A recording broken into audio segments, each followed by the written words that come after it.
This is so cool, the fact that you guys have like an audience. I love it, dude. That's crazy. Welcome to Beyond the Pulpit with your host, Eliab, and also David. He's going to be the one leading out today, but we want to introduce you to the coolest cat in the entire world. Give it up for Miss Marsha. I got to go back to barbecuing, ladies. Welcome back, everybody, to another episode of Beyond the Pulpit. With us today is our very special guest, Dr. Marsha Peart. Do you want to tell us a little bit about yourself? Sure. As David said, my name is Marsha Peart. I am originally from New York City, and I currently reside in Maryland, but I am working right now in New Mexico, which is how I happen to be here at Advent Life. Let's see what else. My family is originally from the Caribbean, specifically Jamaica. Born and raised in the Bronx. Adventist home. Let's see what else. What else would you like to know? Yeah, like your upbringing. Did you grow up Adventist or? I did. Okay. Both of my parents are Adventist, and like their families are Adventist. So I was born into this.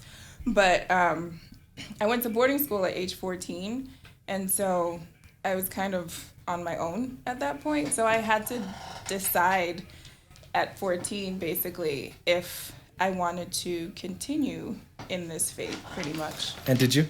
I did. Yeah. Yeah, I did. It wasn't really like a hard decision. It was more so like my parents aren't here telling me, oh, you have to go to church. Or not that they had to do that, but so they didn't push you towards the faith? No.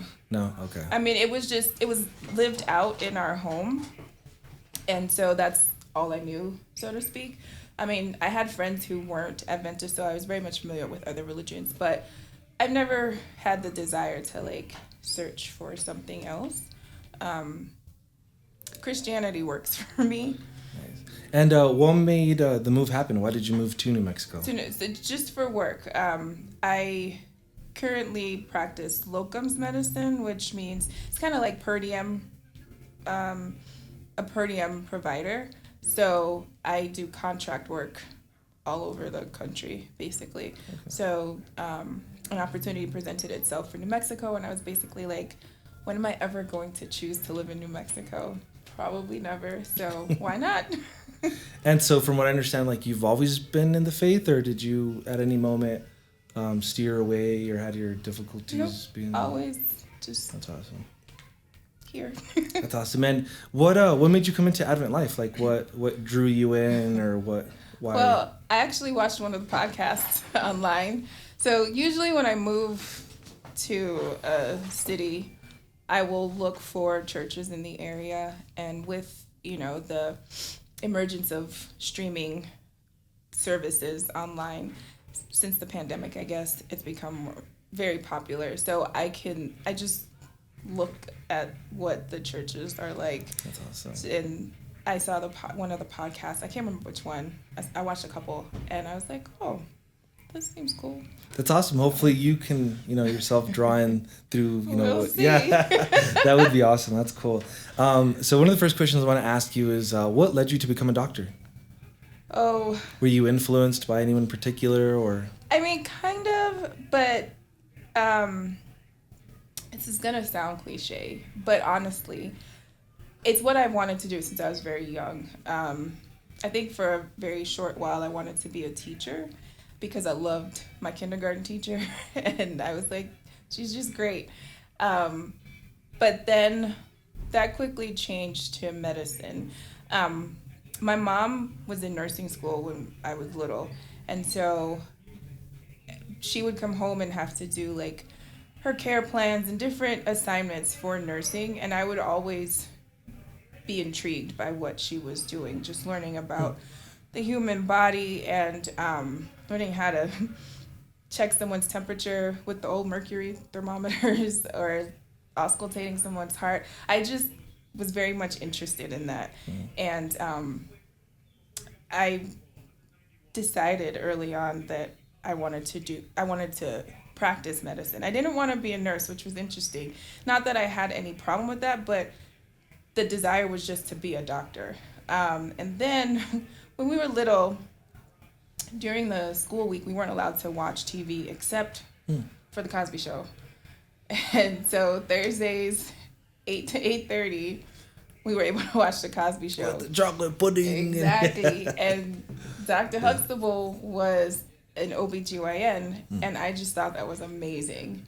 And so he is like, that character was my influence, really, in terms of just seeing medicine as something very much that I would like to do. That's awesome. That's where I was born. That's beautiful. Yeah, and Jesus himself, was a healer, which leads me to the next question. Like, do you ever face like ethical concerns with like being in the faith and practicing medicine? Is there like sometimes barriers that, I guess, challenge your faith?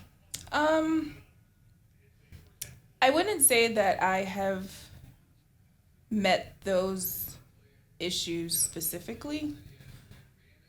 There are always things that are potential conflicts with what I believe. But thus far, I have not come in direct contact with such a conflict, by the grace of God. I mean, for me, the reality is if you are genuinely trying to care for someone, there aren't a whole lot of things that are going to come in the way of you doing that. You do have certain extreme situations wherein someone's beliefs might not agree with the plan of care that you might come up with, but there are alternatives, right? So I haven't had a situation where it's been an absolute like conflict and I'm just like, I can't provide care. And my reason behind that question is with the, not so recent development of something like Neuralink, which is something that gets implanted onto your brain, which has been it's already been working for some people. It's being able to cure, the lame, people who are blind. Neuralink is something that could do that, which like someone, coming from a Christian, angle is going, whoa, like, is that good? I mean, the lame are walking and the people who are blind are able to see, but like, is that blasphemy? Is that something we should, be condoning? What are your thoughts on that? I'm not the person to necessarily put limitations on medicine. Now, let me clarify that. I don't think we need to be trying to like clone. There's that fine line with like cloning, right? When they've come into. But if there is something that can heal someone from an ailment that they have, that is not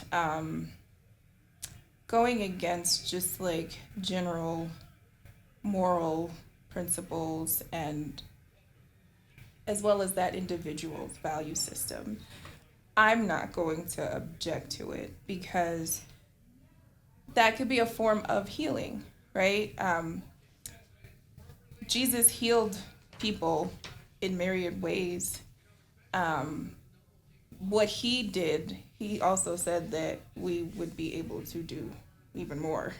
So, which is like what he told his disciples, that's what I'm referring to. And so I'm not one to put limitations on how that's going to show up in 2025 or the future. You know what I mean?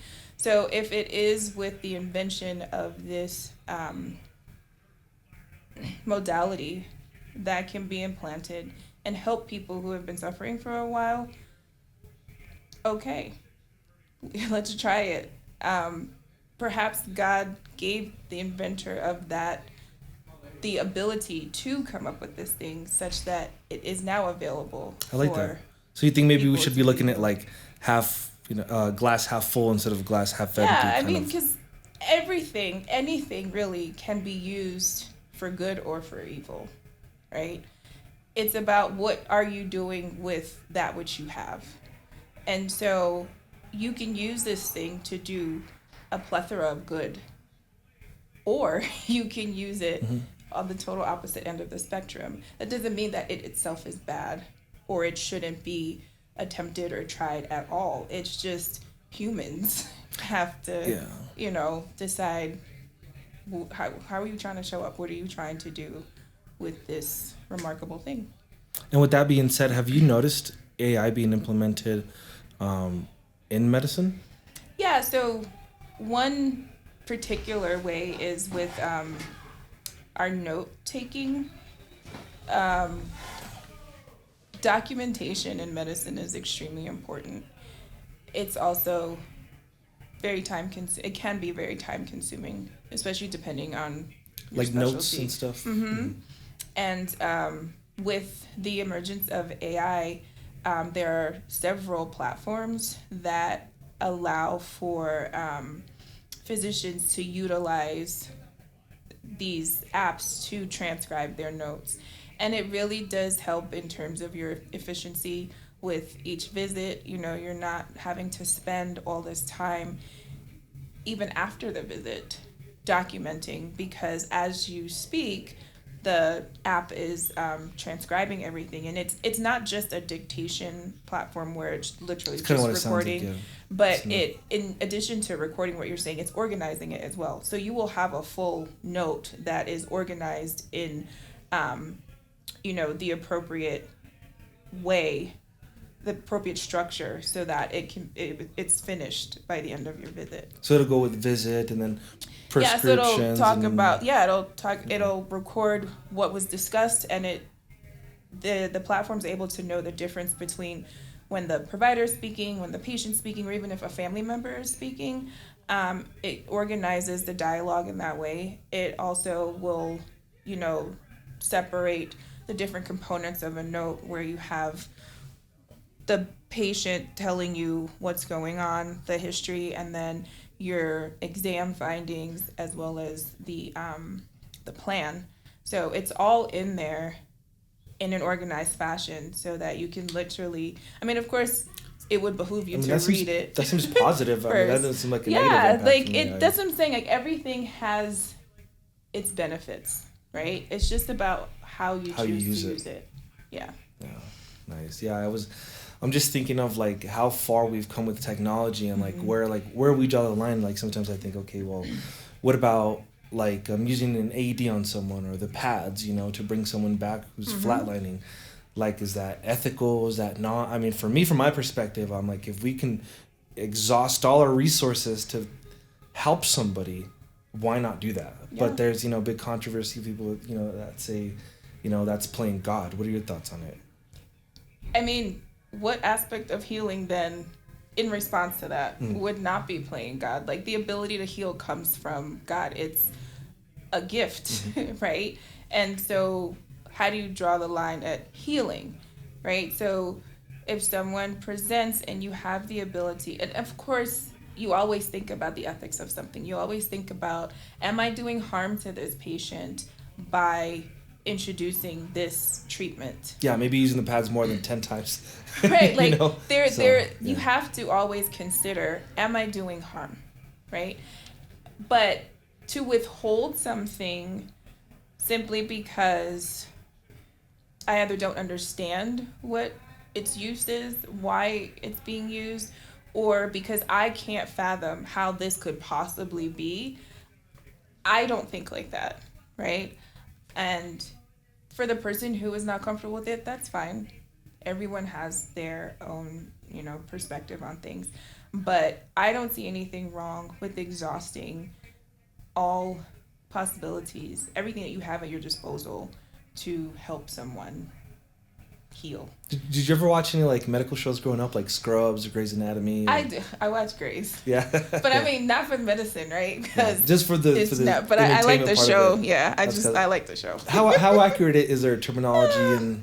They use the right terms, not necessarily always in the proper context. Yeah. But the premise of the show. For the average listener, I probably wouldn't be able to differentiate, but you. But I think they take stories from actual real life events. I believe so. If not all, some. A lot of them are, and then they build their own story around it. But it's not accurate in terms of how like the residents. Yeah, it's more for function entertainment, and stuff like right? that. Yeah. Yeah, so I watch for entertainment, but it's fine. Have you come across any medical miracles while you've been in practice?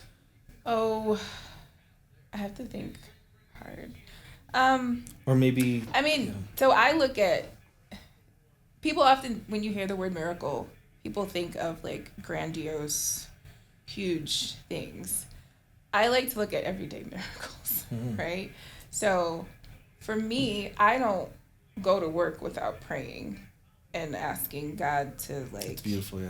lead me and be the doctor in me, because who am I, this human, to think that I can take care of or heal another human? Like, it's nothing different really about me and the person that my patient, other than I went to school. Okay, I did gain some knowledge, but even still, like, bodies don't read textbooks, you know? So I cannot do this without God. So for me, every day is a miracle, whether it's I figured out why your stomach's hurting, or, you know, we were able to like get your blood pressure down. Like, these are little miracles, or miracles, because prior to that, something wasn't working. And then we spoke, and something about my words either compelled you to try something different, or perhaps try what you've been hearing all along, but something came together, and now you're in a better place than you were. That's miraculous to me. I think every time I've had to do chest compressions, or if someone does code and they do... and it's still 30-2 ratio, ladies and gentlemen. It depends. Well, I mean, it changes every year. I guess the American Red Cross changes it every year. So. It depends if you're by yourself or if there's another person. Yeah, as of today, it's still 32, ladies and gentlemen. Yeah. As of today, February. Yeah. But, like, that is miraculous to me, because someone's literally dead, right? And when they have, you know, spontaneous return of their heart beating, that's a miracle. Because why? Are you able to like communicate? Like, I'm sure you with like your background being of Christian background, do you try to implement that like in work, or is there like a legality with that, or how does that work? So I don't. What were you gonna say? I was gonna say, like, I'm sure you would want to encourage like patients, family members to pray for them. But, like, are you able to recommend that as a professional, or are there legalities when it comes to like, religion and medicine? So I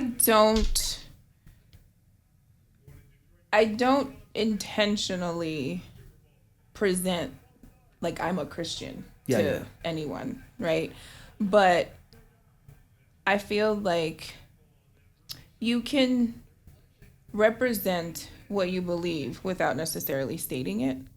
And so for every patient that I see, I'm showing up 100% as who I am, right? So we don't necessarily talk about praying, but I'm talking about health, right? Not just, is this pill going to do this thing, but how are we going to ensure that you are as healthy as you can be overall, right? And that comes from, for me, having a strong sense of, like, you know, especially with Adventism, the health message and just health being important. So that's there. If someone mentions something about faith or prayer, I don't shy away from it. Depending on how it's mentioned, you know, if it's appropriate for me to engage that, then I will. There have been very few. I think I had a patient who was going into surgery when I was in residency or medical school, I can't remember. And they were very just nervous and like just very concerned about it. And I think in our speaking, it became known that they were a person of faith. And so I did ask if they mind if I prayed for them, and they were fine with that. But I don't necessarily on a daily basis like hold a Christian banner because Yeah, you just have to kind of gauge yeah, where they're and at, right? I mean I don't shy away from it, but they're not necessarily here to know what I believe. They're here because they want help in terms of whatever their body's going through.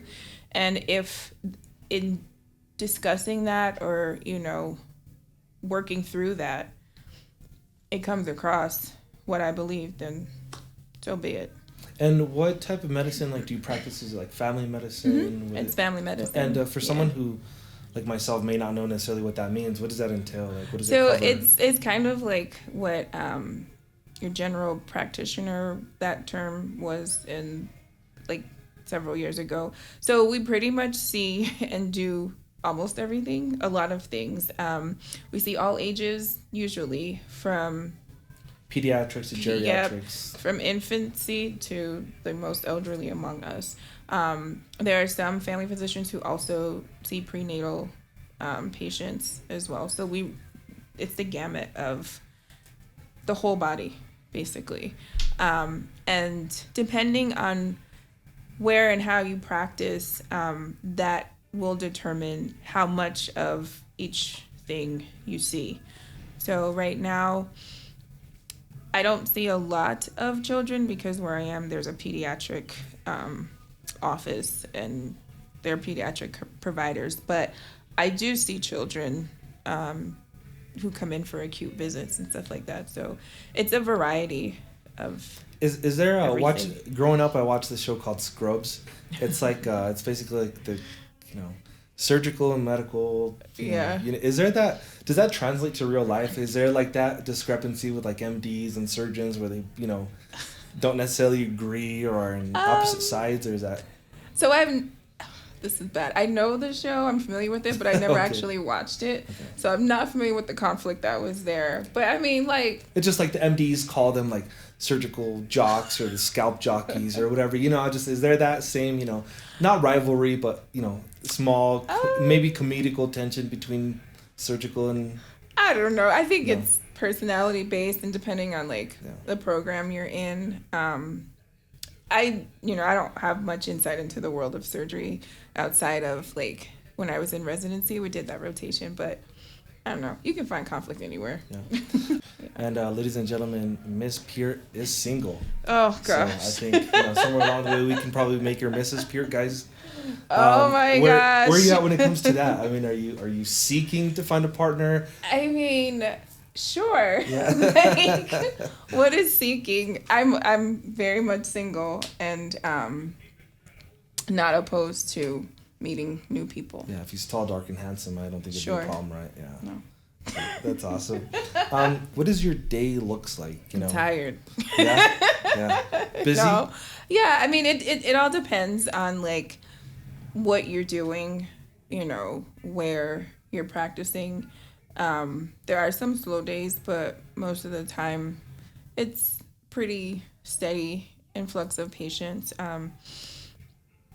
I'm pretty much working acute care now, so sudden care? What do you mean? So if someone calls the same day and needs to be seen right away versus someone who's coming in. Someone who has a sharp pain might be thinking it's an appendicitis or something Right, they might come in. Okay. And so I would see that person versus a patient who has chronic diseases that are being managed over time. And, they come on with some scheduled regularity. And whenever, just because, I've been noticing that a lot of people have been having, throat issues, right? It's it's almost like a COVID minus all the rest. It's just focusing on the throat, right? When you receive, these large surges of, consistent symptoms, how do you gauge that? Do you compare with maybe other physicians? Do you do your own research? How do you approach those sudden surges of random constant symptoms that repeat themselves? So in terms of just monitoring, let's use COVID as an example. Yeah, let's use COVID as an example. How did you gauge COVID when it first kind of I was in residency when that happened. So we kept working. There was no pause, but it was a crazy time. I saw a lot of unfortunate things happen with COVID. A lot of younger people lose their lives. But I'm not on the end where I would be collecting that information to do the research. So it's just not something that I do. I will mental note, like, oh my goodness, we've had 19 flu cases come through here this week. And so I know, all right, there's clearly a high percentage of flu in this community. But I'm not giving that data to anyone because that's not for me to do, if that makes sense. So how do you approach it? Do you approach it with your best instinct, or is there like a protocol of when there are these rapid searches of how you should react to so it? there can be a lot of offices and hospitals will have their own protocols. I always wear a mask every day, and the mask will change depending on what the patient's coming with. So if it's somebody who's having non-respiratory symptoms, I wear a certain type of mask. Yeah. If it's somebody with respiratory symptoms, then I'll wear a mask that has a little bit more its ability to prevent transmission is a little bit better than the mask that I would wear with somebody who doesn't have respiratory symptoms. And then if you've been diagnosed with something before I get in the room, then I'm putting on my N95 mask, right? Yeah. So to that end, we're still in flu season. I can't tell you how many people I've diagnosed with flu as well as COVID, even RSV, and I have not been sick. What is that new thing that's coming around now? Because I noticed even Eliab right now, he's like, oh, my throat. Yeah, he's like, my throat's killing me. Yeah, me too. Maybe like a month or two ago, my throat was killing me. Wouldn't go away for 2 weeks. Is that? I mean, there are a lot of viruses. There are a lot of viruses in the atmosphere, and we're exposed to so many things every day outside of COVID or influenza or any of the viruses that we usually hear about or test for. And they cause very similar symptoms. So some people will have congestion, fever, sore throat. I mean, there's also strep, which is the main one that people are familiar with that causes sore throat.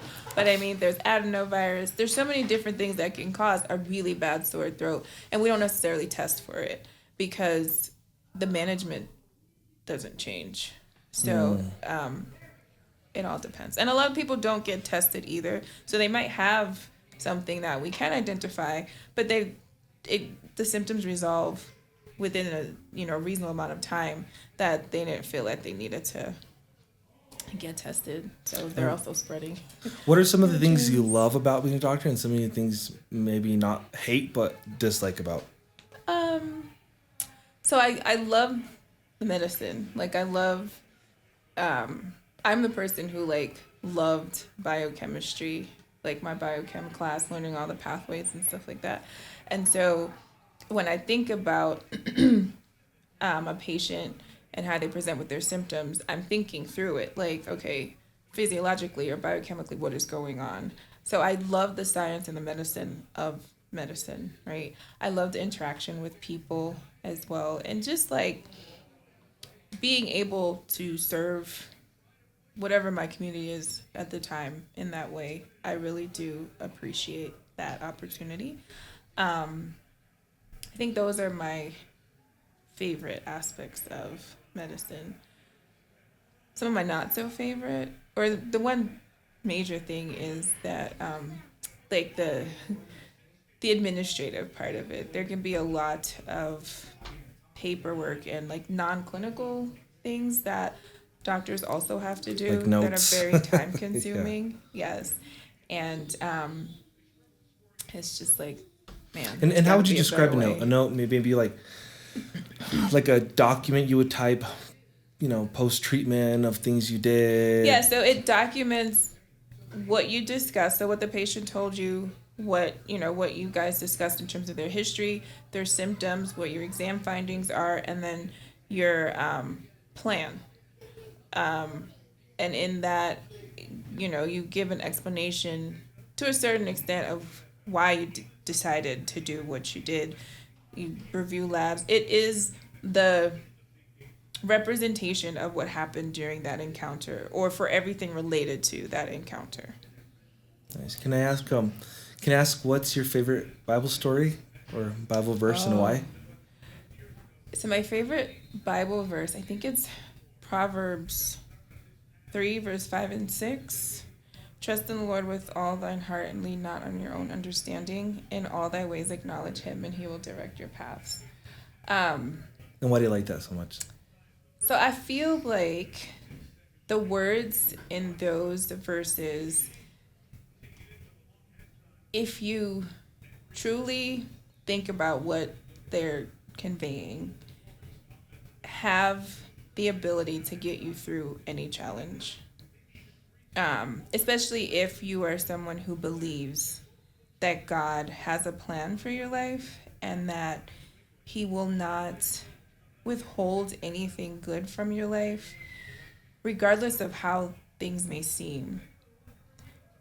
Those words can, reignite your faith such that you are able to remember that God does hear me.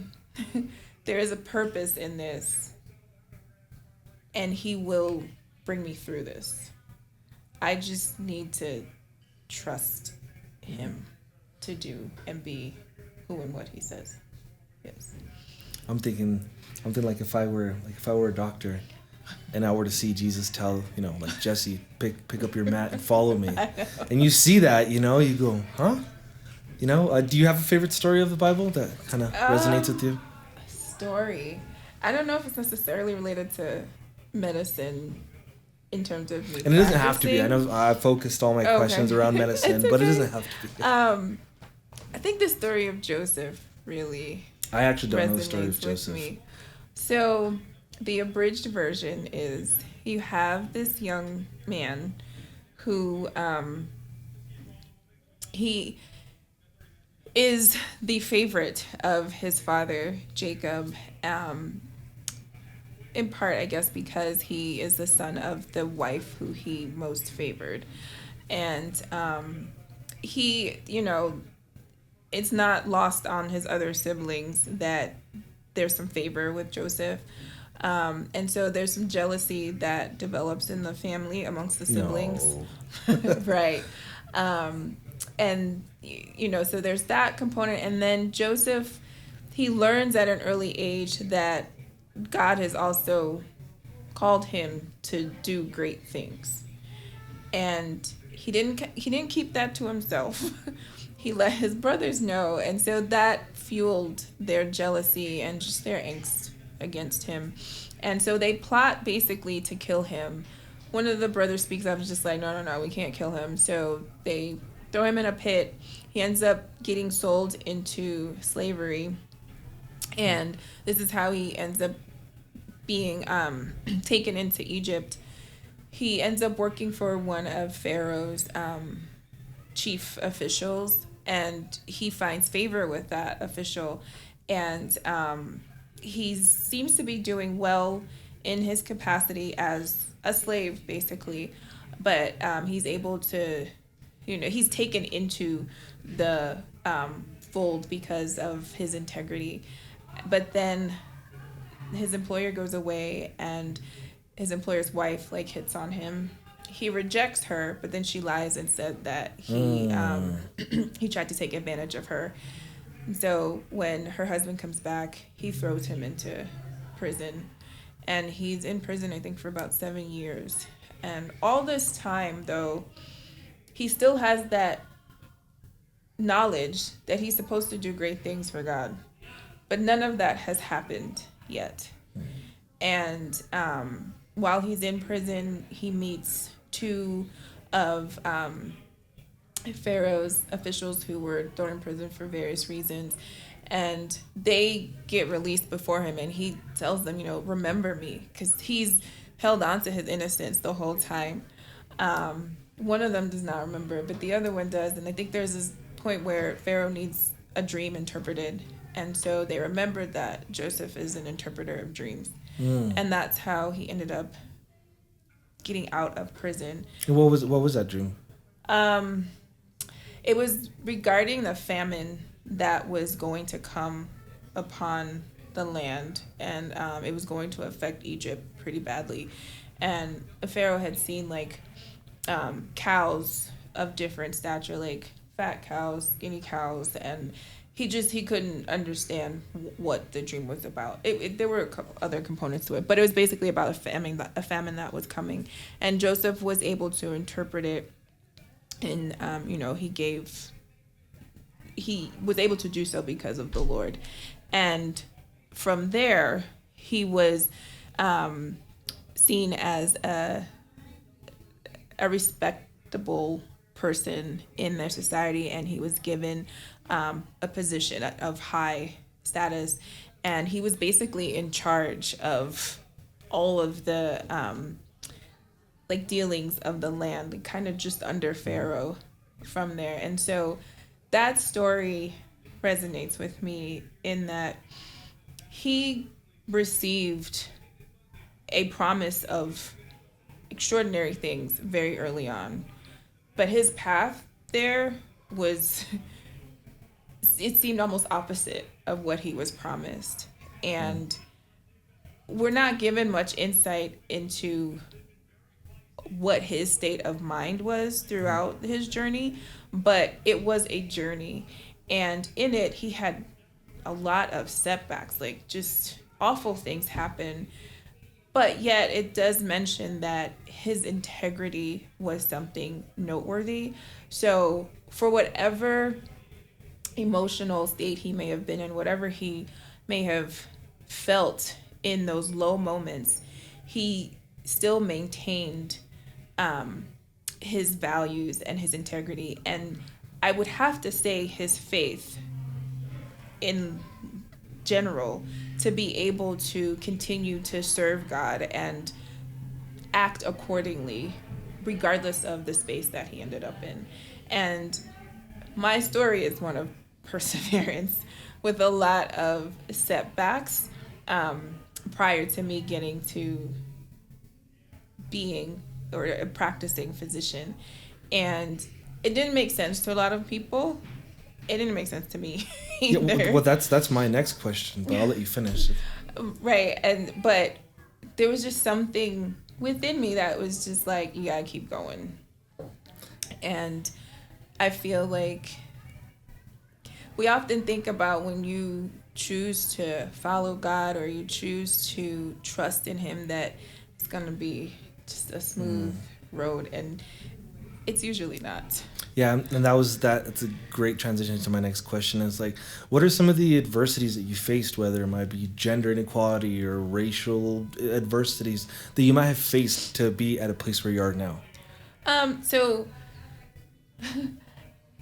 some of that, yes, but that's very black and white, no pun intended. Right, it's not central to my story, but so I've had a very difficult time with just like standardized test taking ever since I was little, and it really did show up in a very real and disappointing way. What is it, like sitting one place so long, or like? No, it's not about being able to sit the exam. It's just I get so anxious about the exam that like my mind goes blank. So no matter how much I study, how much I know, I just can't perform well on the test. And it's been a consistent struggle of mine. And it's standardized tests. Like if I had an oral exam, I'm fine. If I have to write an essay, I'm fine. If I had to explain, it's more like SAT pattern style. Yeah, it's just like test taking with multiple choice test taking. But anyway. So I'm assuming you don't have a driver's license. I mean, I've got all the things. But that was my Achilles heel as far as school was concerned. And it became a problem in college. Not so much high school or before, but college. And so that just set into motion a lot of what I and many would perceive as delays in going from, matriculating from one level of academics to the next. And so I'm not a traditional student in terms of going straight through. There were quite a few breaks in my academic journey, which perhaps didn't look like breaks because I always believed in trying to ensure that I'm doing something towards the goal. So I have a lot of degrees, but not because I didn't know what I wanted to do. I've always known. It's just, I just kept trying to fail forward, if that makes sense. Interesting. Right? Yeah, I get what you're saying, but it's hard to explain. Yeah. For every setback that I had, I didn't stay in that space. I tried to go from that setback into something that had the potential to get me closer to my goal. So with that said, when I graduated from Hopkins undergrad, Hopkins University is Johns where? Hopkins in Baltimore, Maryland. Okay. I didn't go directly into medical school. It actually took me 8 years to get into medical school. Oh wow! So what did you do? What were you doing first? So, I mean, that was not the plan, right? Again, when I graduated, I decided not to apply directly out of after graduation because the advisors at the time, they basically told me I wasn't going to get in. So I was like, well, let me try to do something that would bolster my chances of getting in. And what did you do? So I did a summer program at UVA for minorities who wanted to go into medicine. And then I actually, after that, I moved to Ecuador and I lived there for several months. And I was basically like a medical volunteer, but it wasn't through a program. It was just like me and the Lord. We worked this out. And I worked in an OBGYN hospital, like a maternity hospital, and I didn't work, I volunteered. And so that's where like I delivered my first babies, and it was just a great experience. But while there, I also studied to retake the MCAT. And what is the MCAT for some of us, or so for myself? it's the entrance exam for medical school. Okay. Like you're required to take that. Well, when I was there, Like you a were preliminary test that you take to... Most places you have to take that and score well enough to be a competitive candidate, right? But it's one component. Is it a placement test or is it just in or out? No, it's not placement. So just in or out. It's just kind of like the higher, the better you do on the test, the better your application will look, because that's one component of all the things that go into applying for medical school. But since the pandemic, some schools don't require it anymore. But when I was going through the process, it was required for the most part. And for the most part, I think it is still required. So that was the test that was my first challenge. And I took it several times. And it's not so much like it's not a pass or fail test. Like there's a number that you're trying to get above to be considered competitive, blah, blah, blah. So I kept trying to improve my score. And so you could take it more than once. Mm-hmm. And so that was challenging. So every time I didn't get what would be considered a great score, I would have to decide what am I going to do next. So I told you I did those two that program. I lived in Ecuador, became fluent in Spanish, volunteered in maternity hospital, came back, took the exam. I did better, so I decided to apply. Así que es la hermana Marsha. Okay. Claro. So I applied and I didn't get in. Like I didn't get any interviews. Was that discouraging? Absolutely. Absolutely. And so you're kind of like... So what was like the make it or break it? What kind of like either pushed you or kind of steered you away from So there wasn't like anything outside of me, because it was just like, this is an expensive process. the test is expensive. Applying is expensive because I applied to a lot of schools as well. And I would even say, like, I'm not going to apply again. But then when it came time to actually make that decision, the only thing that came out of me was like, okay, I guess I'm applying again. And that happened 3 times, but only 2 times officially. And I ended up getting into medical school through a program that I didn't even know existed at the time when I applied. So this was my second time applying and interviewing. The interview went great, and then I was waitlisted. I hadn't heard from them, so I called and I found out I was waitlisted. Which is a good thing? I mean, it's not a rejection, right? Okay. But, like, they may not get to where you are on the wait list. So, is it good? Maybe. It's better than a... And can you better your chances by taking that test again? Or not in that not in cycle that list, necessarily. It depends on when you take it. But if you're on the wait list, like, you can't necessarily retake it to move up on the wait list or something. But there was this lady that I met when I interviewed. I just happened to walk by. I mean, I'll explain that. But we passed each other. I don't know these people. I didn't know her. But she introduced herself to me in the hallway. And she ended up being the person that when I called to follow up on my test, who I ended up speaking to. And she let me know that I was waitlisted, but where I was on the wait list, they weren't going to get to my name for that year. And so in that moment, I thought it was done because this is my second time applying, and I was like, I don't have it in me to do this again. Reconsidering it, call it quits right there? Mm-hmm. Yeah. And I was like, Lord, what am I supposed to do? Like, this is the only thing I wanted to do. I don't know. I could do a lot of things, but this is the thing that is in me to do. And about an hour or so later, she called me back, and she was like, Psych. So there is a way for you to get in, but it's going to take an additional 2 years. I was like, sure. So what happened is they had this program where you ended up doing a master's in 2 years. And if you did well in that program, a master's in 2 years? Yeah. Sign me up. If I can get my master's in a bachelor time, yeah. If you successfully complete the master's, you are automatically matriculate to so you cheated is what you're saying. I did not.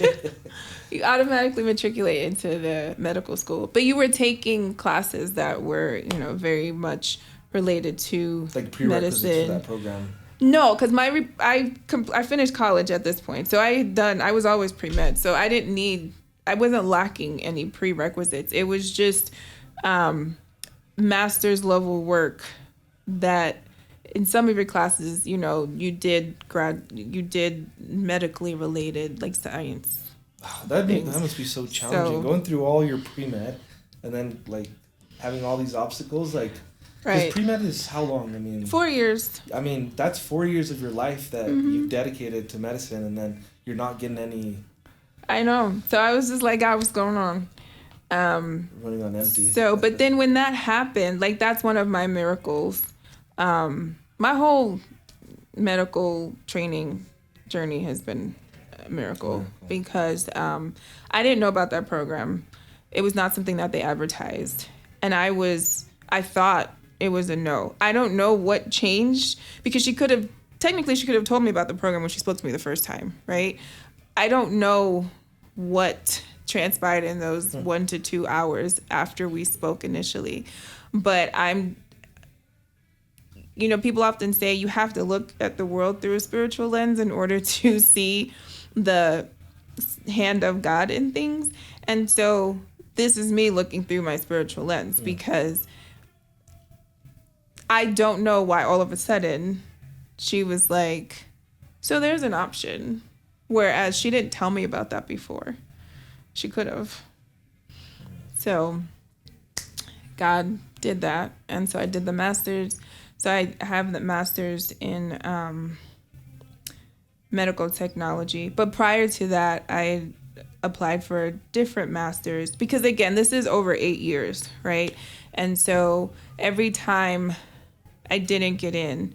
It's like, well, what can I do? And so I sought out programs that would help people, that were geared towards people who were trying to get into medical school. And typically it takes about 8 years to become an MD, right? So yeah, if you're counting undergrad, you have your 4 years of undergrad, because that is mandatory in this country. And then you have 4 years of medical school. And then for whatever field you're trying to go in, you have to do residency. You have to start residency, at least. So, and then after residency, it's... You practice. Unless you want to subspecialize, then you can do fellowship. And what are some specialties? So you have family medicine, you have OBGYN, you have internal medicine, you have general surgery, you have ortho, you have neurosurgery, you have neurology, psychiatry. Those are some. You have ophthalmology, dermatology. And it's 8 years to go, GI. into your MD, and then it's an additional if you want to go into one of those specialties? So any field of medicine that you're trying to practice in, you have to start residency because you're not specifically trained in that field in medical school. You get exposure to the different fields kind of so you can figure out what you want to do.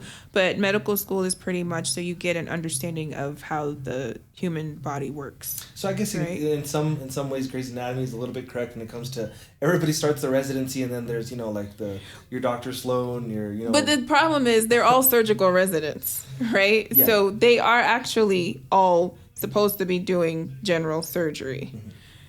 They don't really talk so much about fellowship, although that would happen after they complete their Which their is residency. 4 years, right? It depends on the residency. Okay. It's not 4 years for everyone. Surgery, I believe, it's a little longer. Yeah. So family medicine is 3 years of residency. Most residencies though are 4. Surgery, I think, is 5. I think it's been so long since I've thought about that, but and yeah. I have to ask for all of our local watchers, what's your favorite thing about New Mexico? I don't know if I've found it yet. No? No, I haven't found it yet. That means nothing, ladies and gentlemen. No, not necessarily. So I do appreciate just the scenery as you just drive throughout Santa Fe. All the mountains in the Bronx? No. But what's also interesting, I think, is that there aren't a lot of very high trees here, right? Whereas on the East Coast, there's tons of huge, very tall trees.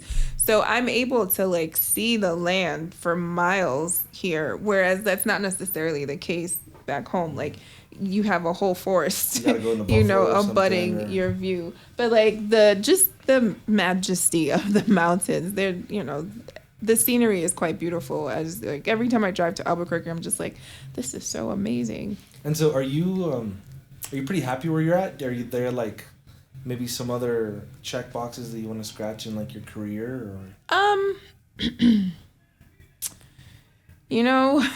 For such a long time, the goal was to get here, to be able to, one, get to medical school, and then getting into residency was also challenging, and God showed up for that as well. They created a spot for me at a program. I didn't even know they could do that. They didn't need a person. And for whatever reason, that's what it is when you got God on they your side, made right? a spot for me. Shows you that. Yeah, but I don't want it to be assumed that God's favor only looks like everything goes well. Mm-hmm. And that, goes back to Joseph.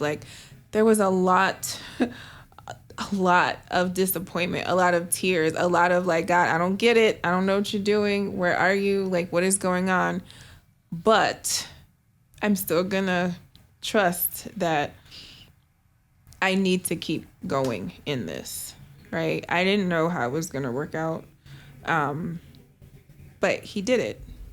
And he keeps doing it. Just to wrap up, for somebody that maybe wants to follow in these footsteps and become whether it's a different specialty, but still in medicine, what are some encouraging words or maybe advice for someone who's aspiring to follow the medical field? So whether it's medicine or anything that you feel in your heart you should do, provided it's something good. You just can't give up. And, you know, again, my perspective is from someone who truly believes in God and believes in like his authority over my life and his purpose for my existence. So I'm always going to say, like, you have to get in touch with him and stay in that relationship so that, especially when things just seem like, I don't know what's happening right now. That is the thing. Like, your relationship with him is what's going to anchor you in the hard times to persist along the journey. So my encouragement is, don't give up. If you know that you really want to do this, then you keep going.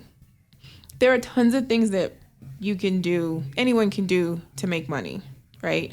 If it's about money, don't do this. Okay? It's not for you. It just don't, because there's so many easier ways to make money and less expensive ways to make money, right? Less time consuming. Right. But if you are really passionate about the medicine or anything else, again, provided it's something good, then you just can't give up. You can't. And it doesn't matter if everybody around you doesn't understand your pursuit of this thing. Like, it's called a pursuit for a reason. It's okay. And it's not for you to get upset with people. Like, people care about you, right? They don't want to see you sad. They don't want to see you, like, discouraged. They don't want to see you struggling. So naturally, the recommendation would be to, well, maybe it's for you to do something else. It's not coming from a negative place. It's because they care. So just, you know, say thank you. I understand that, but I have to keep going, you know? And just a last question to clarify, to bust a myth. Does an apple a day really keep the doctor away? So apples do provide a lot of nutrients, good fiber, vitamins, but eating apples alone are not, you know, that's not the only ingredient in a healthy Just diet. it's all Put it that correlating way. with me. I mean, horses eat apples, and you know, people say it's healthy. I mean, it's horse, vegetables. you know? Vegetables, Yeah. fruits and vegetables, like, they truly are healthy, right?